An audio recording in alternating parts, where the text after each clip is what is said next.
when I was a part of the Marine Corps. And back in those days, there was a book by a man by the name of Dick Marcinko called Rogue Warrior. And a roommate had it, and I consumed it. I just voraciously consumed it, and I began to read all of Dick Marcinko's books. And, the brand of the Navy SEALs had not yet bloomed because we hadn't gone to war yet in Afghanistan and Iraq. And since then, that brand is huge. But there is a bit of a chink in the armor.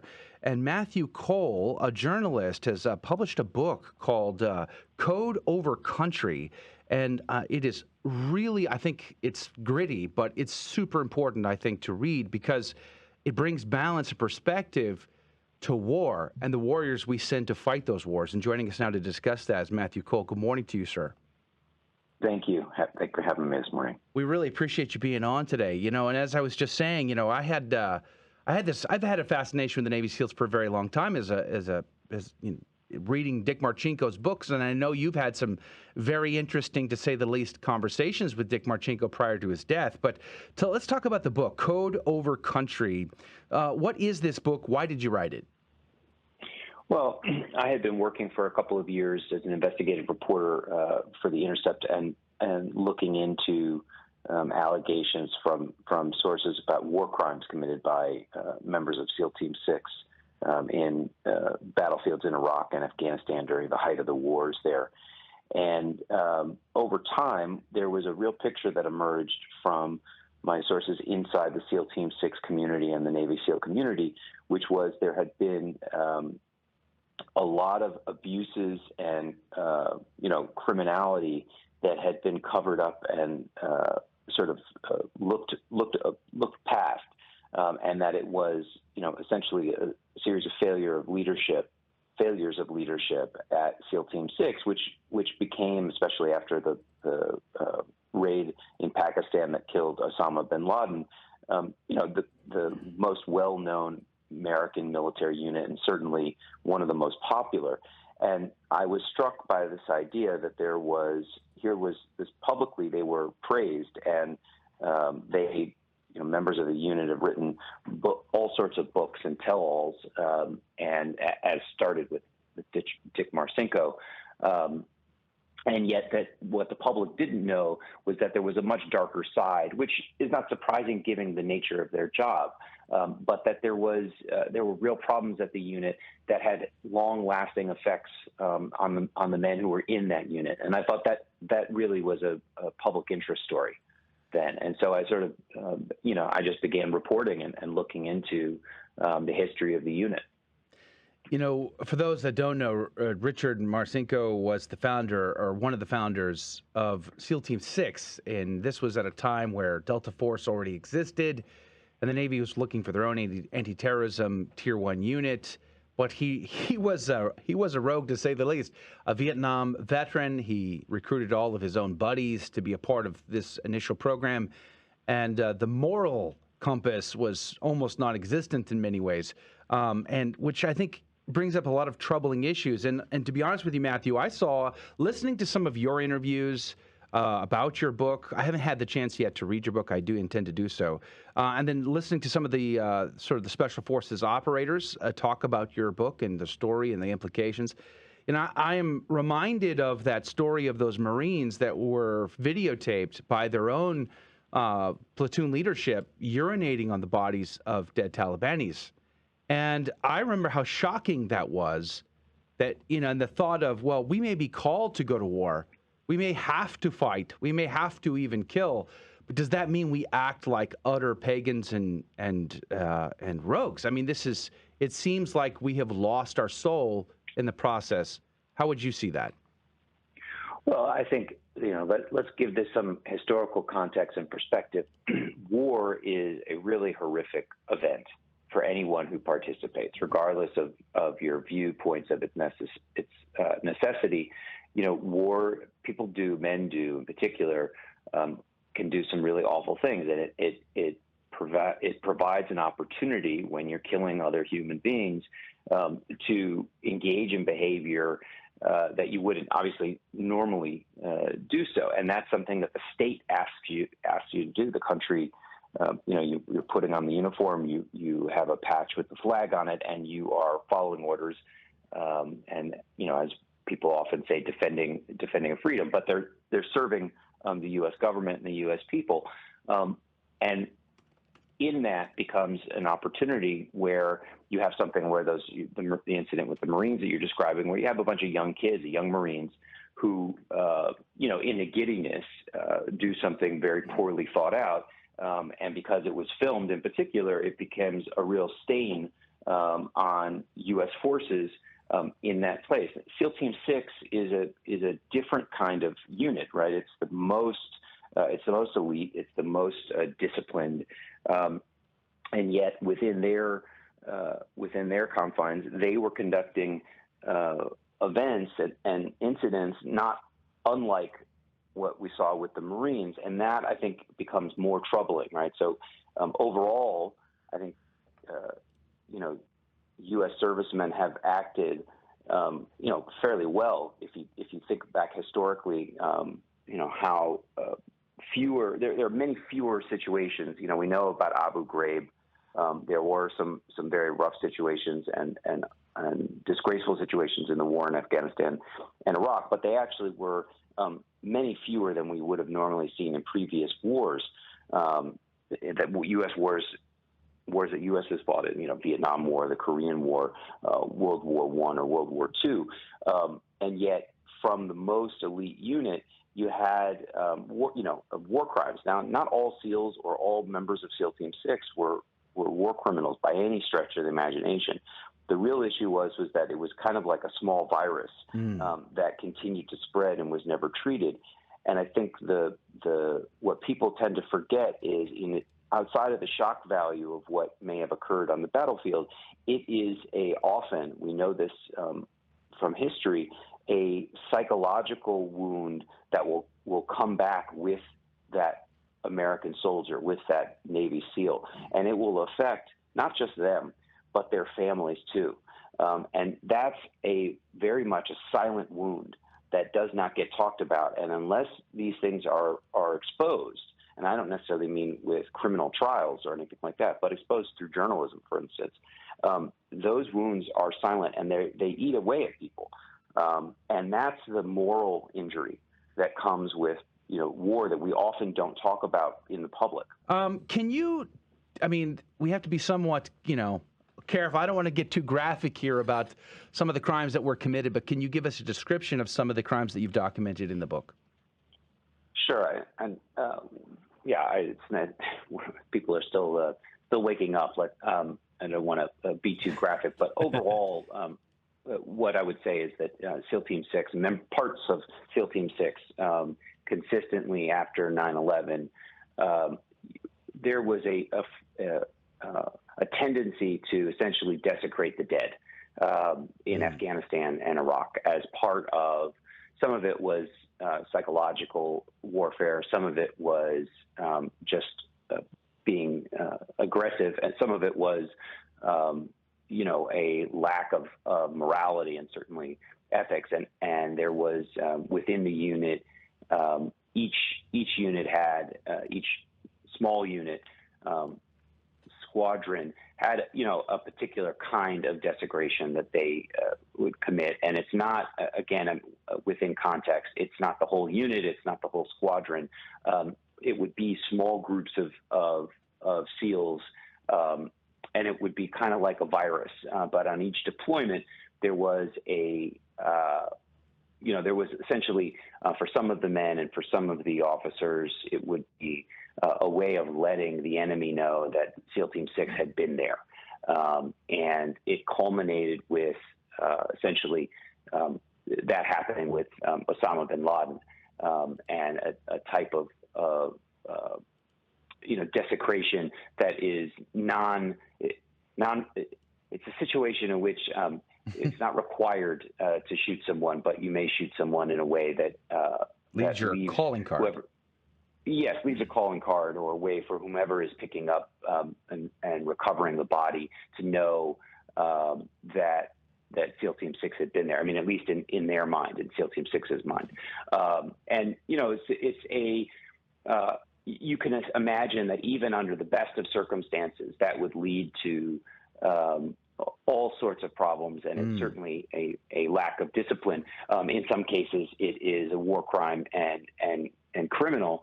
And again, you brought up before the break that the comparisons to some of the church scandals, sex abuse scandals in the church, and actually, more than one of my SEAL Team 6 sources referred to this secret, essentially, that the SEAL Team 6 community had during the wars as being very much like the Jerry Sandusky scandal at Penn State, the sex abuse scandal at Penn State, because it was the same thing in the sense that it was a group of men who had this dark secret about things that they were doing when no one was looking. And it cast a pall over the rest of the unit because it gets at the integrity and the sort of moral corruption of what would otherwise be a bunch of very good men who are dedicated to service and patriotism. And that is a very troubling picture, right? It's essentially the opposite of what you imagine when you imagine America's most famous and exalted military unit. Yeah, and I guess this is why President Obama didn't want to display pictures of the dead body of Osama bin Laden at the time, because they had, there's a term, I'm going to throw it out there, but I'm not going to describe it, canoed Osama bin Laden. But also, I guess Tomahawks are a commonplace within the community as well. They have become so, yes, and they showed up on the battlefield in 2004, 2005, roughly, a special kind of tomahawk or hatchet, and they didn't have.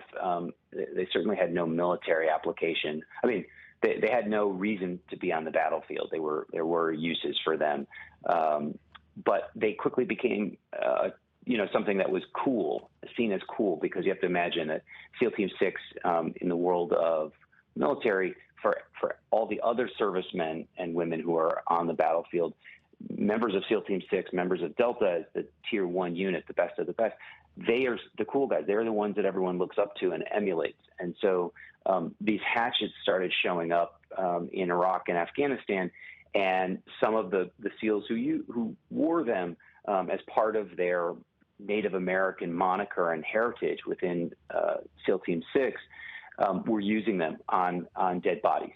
And it was that sort of, so there's sort of like a knowingness as you go out in the world now and you see how the image of the tomahawk and the symbolism of the tomahawk spreads. And a lot of what Code of Our Country is about is the book is really about a culture at SEAL Team 6 that goes back to its origins and its beginnings, that had on the one hand, the unit is necessary and it's very good, and they are the men that the president calls on for very specialized and emergency situations all over the world. But they also have this problem historically, morally, and ethically, and that's how you see it. It's these men live on a knife's edge, if you will. And if you're not careful, they go over the line. And, having hatchets or tomahawks on the battlefield was sort of the sign for a lot of people inside the community, that what are we doing here? What do we need these for? And how are they being used? And in many cases, they were being used to desecrate bodies.